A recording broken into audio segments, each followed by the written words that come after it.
صحابہ کو نماز میں بھی خیال مصطفیٰ ہوتا تھا. ہائے ہائے ہائے. پوچھ ذرا ڈاکٹر اقبال سے صحابہ کی نماز کا ترجمہ نہ کرا دوں؟ کہتا شوق تیرا گر نہ ہو میری نماز کا امام. شوق تیرا گر نہ ہو میری نماز کا امام. میرا سجود بھی حجاب میرا قیام بھی حجاب. اگر لفظ مشکل آ گئے ہیں تو سنیوں کے امام اعلیٰ حضرت سے ترجمہ کرا دیتا ہوں. وہ کہتا ہے سجدہ کرنا ہو تو یوں کر, سجدہ کرنا ہو تو یوں کر, سر ہو سجدے میں جھکا, سر خدا کے واسطے دل مصطفیٰ کے واسطے. حدیث بخاری میں ہے میرے آقا قبیلہ عمر بن عوف کی صلح کرانے گئے. بلال نے کہا نماز لیٹ ہو رہی ہے, ابوبکر جماعت کرا دے. جماعت شروع ہو گئی. والناس فی الصلاۃ, صفیں بند گئیں. صدیق اکبر مصلی امامت پہ. میرے آقا دوران نماز آئے, آخری صف میں کھڑے ہوئے. کسی دنیا کے عالم سے پوچھ مسئلہ کیا ہے. آگے ناظر خان کھڑا ہو, جماعت کرا رہا ہو, پیچھے شیخ الحدیث آ جائے, اسی ناظر خان کو جماعت کراتے رہنا چاہیے, مصلی چھوڑنے کی ضرورت نہیں. میرے آقا آخری صف میں آئے, صحابہ نے ہاتھ پہ ہاتھ مار کے تالی بجائی. اگلی صف والے نے رستہ دیا, اگلی میں آ گئے. اگلی صف والوں نے تالی بجائی, اگلی میں آ گئے, حتیٰ کہ پہلی صف میں حضور آ گئے. اب بخاری کے الفاظ ہیں کان ابو بکر لا یلتفت فی صلاتہ, ابو بکر نماز میں ادھر ادھر نہیں دیکھتے تھے.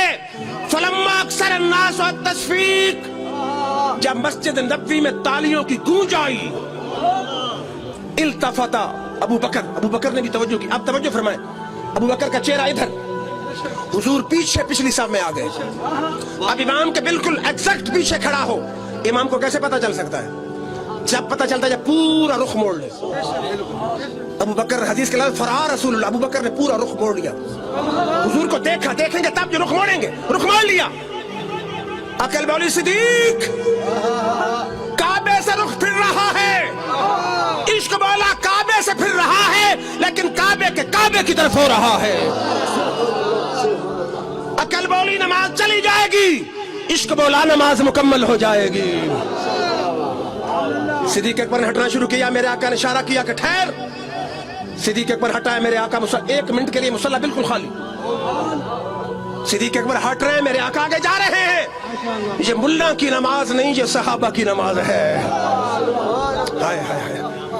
اجازت ہو تو میں قوال کا شعر پڑھ دوں کہ ملا چپ کر تد کی شرح رکھنی, شرح نال فقیراں دے رہی ہوئی ہے, تن اپنی شرح دا خیال ملا سن یار منامن دی پئی ہوئی ہے. حضور مصلی پہ آئے, جماعت کرائی. جماعت کے بعد کہا صدیق میں نے روکا تھا, تو رکا کیوں نہیں؟ ہائے اہل ایمان صدیق کا جملہ دل میں لکھ لیں. انہوں نے کہا ما کان لابن ابی قحافہ جو صلی جا بین یدی رسول اللہ, یا رسول اللہ ابو قحافہ کے بیٹے کی جرت کیسے ہو سکتی ہے کہ آپ کے آگے کھڑا ہو. ہائے. پھر شعر ہے جی غالباً فرید صابری کا کہ مریض عشق کا اکثر یہ حال ہوتا ہے, مریض عشق کا اکثر یہ حال ہوتا ہے, کسی کے نام سے چہرہ بحال ہوتا ہے. مریض عشق کا اکثر یہ حال ہوتا ہے, کسی کے نام سے چہرہ بحال ہوتا ہے. میں اسے کفر کہوں یا کمال عشق کہوں, مجھے نماز میں بھی تمہارا خیال ہوتا ہے.